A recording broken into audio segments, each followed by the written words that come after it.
Hello, and welcome to Cindy's Corner. Today, boys and girls, if you've got the book, the big blank piece of paper, go get it because we're going to review today a story. If you go to the table of contents, it has a list of the stories, and we're going to do the story. And it says in the table of contents, the story, and it's found on page 82. So we're going to turn to page 82 and find the story. The Story by Arnold Lobel. One day in the summer, Frog was not feeling well. Toad said, "Frog, you are looking quite green." "But I always look green," said Frog. "I am a frog." "Today you look very green, even for a frog," said Toad. "Get into my bed and rest." Toad made Frog a cup of hot tea. Frog drank the tea, and then he said, "Tell me a story while I am resting." Sound familiar like you when you're not feeling well? "All right," said Toad. "Let me think of a story to tell you." The story. Toad thought and thought, but he could not think of a story to tell Frog. "I will go out on the front porch and walk up and down," said Toad. "Perhaps that will help me think of a story." Toad walked up and down on the porch for a long time, but he could not think of a story to tell Frog. Then Toad went into the house and stood on his head. "Why are you standing on your head?" asked Frog.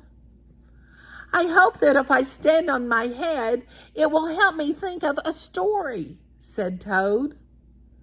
Toad stood on his head for a long time, but he could not think of a story to tell Frog. Then Toad poured a glass of water over his head. "Why are you pouring water over your head?" asked Frog. "I hope that if I pour water over my head, it will help me think of a story," said Toad. Toad poured many glasses of water over his head, but he could not think of a story to tell Frog. Then Toad began to bang his head against the wall. "Why are you banging your head against the wall?" asked Frog. "I hope that if I bang my head against the wall hard enough, it will help me think of a story," said Toad. "I am not feeling much better now." "I am feeling much better now, Toad," said Frog. "I do not think I need a story anymore." "Then you get out of bed and let me get into it," said Toad, "because now I feel terrible." Frog said, "Would you like me to tell you a story, Toad?" "Yes," said Toad, "if you know one." Here we go with a fairy tale. "Once upon a time," said Frog, "there were two good friends, a frog and a toad.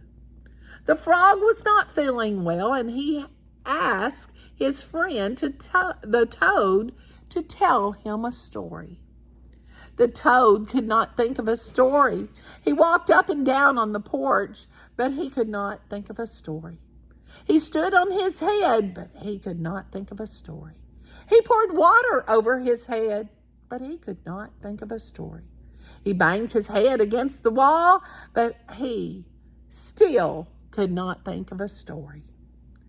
Then the toad did not feel so well, and the frog was feeling better. So the toad went to bed, and the frog got up and told him the story. The end. "How was that, Toad?" said Frog. But Toad did not answer. He had fallen asleep. Now, can you tell a story? What do you have to do to think up a story? Do you have to stand on your head? No. Just write the way it was. What happened? That's what he did, didn't he? Yeah. He wrote exactly what the frog had done. And then exactly what the toad done. I just made it easy for you to write a story. So write me a little short story and share it with me in the comments. And don't forget to give me a thumbs up. I love my comments and my thumbs ups. All right? And I do really like my subscribers, because if you subscribe, you can share me with your friends and colleagues and family. And that's what I really want you to do after you comment. Have a great day, and most important, give somebody a hug and tell them you love them.